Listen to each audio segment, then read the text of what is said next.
জলফাইৰ আচাৰ বনাম।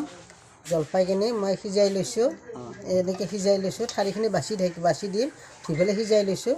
লৈ মই এনেকৈ এটা জলফাই 2-3 পিচ কৰি কাটি লওঁ। এনেকৈ কাটি লৈছোঁ, ফালি লৈছোঁ, দেখিছোঁ নহয়, ফালি লৈছোঁ চব। এনেকৈ গোটা জলফাইটো ঠাৰিখিনি আগত বাছা নাই, ডাবল কাম হৈ যায় যে, সেইকাৰণে সিজাই লৈ পেলাই ধুই পেলাই সিজাইছোঁ। সিজাই লৈ পিছত কাটি থাকোঁ, ঠাৰিখিনিও বাছি থাকোঁ। এনেকৈ আকৌ একদিন ৰ'দত দিম, নিমখত দি থ'ম আজি ৰাতি, একদিন ৰ'দত দিম, ৰ'দত দি তেল মছলা দিম মই।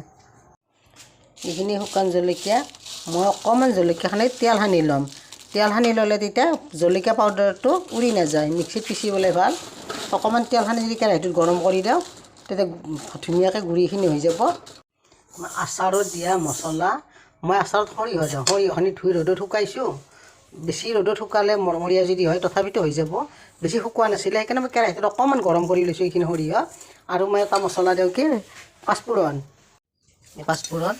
এইখিনি পাঁচফোৰণখিনি গুড়ি কৰি ধুই লৈছোঁ, ৰ'দত শুকাইছোঁ। শুকাই 20 কেজি জলফাইত মই আধা কেজি পাঁচফোৰণ লৈছোঁ। এই পাঁচফোৰণ আধা কেজি গুড়ি কৰি ল'ম, অকণ ভাজি ল'ম। ভাজি পেলাই গুড়ি কৰি পেলাই দি দিম এইখিনি মছলা। মই আচাৰত দিম পাঁচফোৰণৰ গুড়ি, এইখিনি সৰিয়হ গুড়ি, এইখিনি জলকীয়াৰ গুড়ি। জলকীয়াখিনি ভাজি লৈছোঁ, ভাজি পেলাই মই অকণ তেল সানি ভাজি লৈ গুড়ি কৰিছোঁ। এইখিনি মছলা এতিয়া মই ইয়াতে দি দিম। এই মই 20 কেজি জলফাই আনিছিলোঁ, 20 কেজি। তাতে তেল দিছোঁ মই 4 লিটাৰ। 4 লিটাৰ তেলত 2 লিটাৰকৈ এটা বাচনত দিছোঁ। এতিয়া 4 লিটাৰ তেল দিয়া হৈছে, এই 10 কেজিকৈ ভগাইছোঁ। এয়া পাঁচফোৰণৰ গুড়ি, এয়া সৰিয়হৰ গুড়ি, সৰিয়হ দিছোঁ। এইটো সৰিয়হৰ গুড়ি, এইটো সৰিয়হৰ গুড়ি। এয়া জলকীয়াৰ গুড়ি, জলকীয়াটো মই ঘৰতে খুন্দিছোঁ। শুকান জলকীয়াকেইটা দেখুৱাইছোঁ নহয়, এনেই ঘৰতে অকণ তেল সানি পেলাই কেৰাহীত ভাজি লৈ পেলাই গুড়ি কৰিছোঁ। আৰু বেলেগ মছলা মই নিদিওঁ, এইখিনিয়ে দিওঁ। মই আচাৰটো ইমান বেছি তেলত নাথাকে, এনেকুৱা কম তেলতে হৈ যায়। মই হেতাপাত বাঁহৰ বনাই লৈছোঁ, এনেকৈ আচাৰ লৰাকৈ। আকৌ মই এনেকৈ গামলাত বনাওঁ যে, অকণ মুকলি হৈ থাকে, তেতিয়া ভাল হয়, আচাৰটো দিব ভাল হয়। আকৌ তেল মছলাটো তলত পৰি নাযায়।